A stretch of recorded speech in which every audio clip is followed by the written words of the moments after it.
शांति लाने में जुटा रहा पाकिस्तान और हो गया तगड़ा नुकसान। शहबाज शरीफ ने दुनिया के सामने स्वीकारी बात। नमस्कार, मैं हूं आपके साथ आयुषी गुप्ता। मध्य पूर्व क्षेत्र में ईरान और अमेरिका के बीच जारी संघर्ष की वजह से दुनिया के कई देशों पर खासा असर पड़ रहा है। लंबे समय से आर्थिक तंगी से गुजर रहे पाकिस्तान भी इससे अछूता नहीं रहा। खाड़ी में शांति कराने की कोशिशों में जुटे पाक के प्रधानमंत्री शहबाज शरीफ ने कहा है कि पिछले 2 सालों से मिडिल ईस्ट में जारी तनाव ने पाकिस्तान के आर्थिक विकास को खासा नुकसान पहुंचाया है। उन्होंने जोर देते हुए कहा कि उनकी सरकार दोनों युद्धरत पक्षों के बीच तनाव कम करने और पश्चिम एशिया में शांति बहाल करने की अपनी कोशिशों को जारी रखेगी। राजधानी इस्लामाबाद में कैबिनेट की बैठक के दौरान बोलते हुए पीएम शहबाज ने कहा कि संघर्ष से पहले पाकिस्तान का तेल आयात $300 मिलियन से बढ़कर के $800 मिलियन हो गया है। इस वजह से देश की अर्थव्यवस्था पर अतिरिक्त दबाव पड़ा है। उन्होंने पिछले हफ्ते की तुलना में इस हफ्ते पेट्रोलियम की खपत में कमी का भी जिक्र किया। हालात पर टास्क फोर्स की नजर है, पीएम शरीफ ने कहा।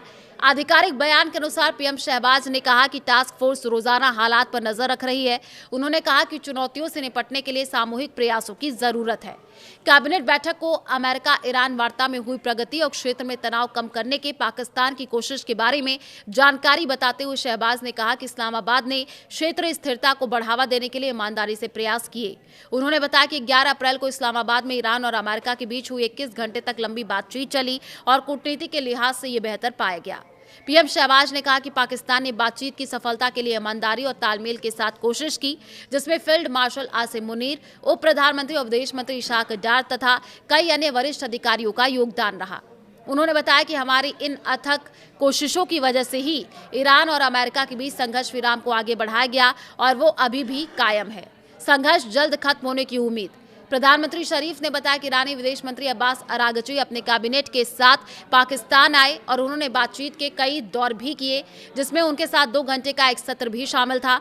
उन्होंने कहा कि अरागची ने भरोसा दिलाया कि ईरान अपने नेतृत्व से सलाह मशवरा करने के बाद सकारात्मक जवाब देगा। पिछले दिनों इस्लामाबाद, मस्कट और मॉस्को की अरागची की ताबड़तोड़ लंबी यात्राओं को लेकर पीएम शहबाज ने कहा, ईरानी विदेश मंत्री के रूस जाने से पहले मैंने उनसे फोन पर बातचीत की थी, जिसमें उन्होंने मुझे भरोसा दिलाया कि ओमान में उनकी सभी बैठकें पूरी ईमानदारी के साथ हुई और अपने नेतृत्व में सलाह मशवरा करने के बाद भी वो जल्द ही सकारात्मक जवाब देंगे। साथ ही उन्होंने उम्मीद जताई कि ये संघर्ष जल्द ही खत्म हो जाएगा। पाकिस्तान, अमेरिका और ईरान के बीच बातचीत के दूसरे दौर की मेजबानी करने की योजना बना रहा है। ईरानी मंत्री ने पिछले दिनों 48 घंटे के भीतर पाकिस्तान के 2 छोटे दौरे किए, जहां उन्होंने क्षेत्रीय स्थिति पर चर्चा करने के लिए फील्ड मार्शल मुनीर और शहबाज से मुलाकात की। इस बीच रविवार को राष्ट्रपति ट्रंप ने फिर दोहराया कि अमेरिका और ईरान के अधिकारी के संघर्ष के शांतिपूर्ण समाधान के लिए फोन पर बातचीत कर सकते हैं। पिछले हफ्ते ही ट्रंप ने ईरान के साथ 2 हफ्ते के संघर्ष विराम को अनिश्चितकाल के लिए बढ़ा दिया।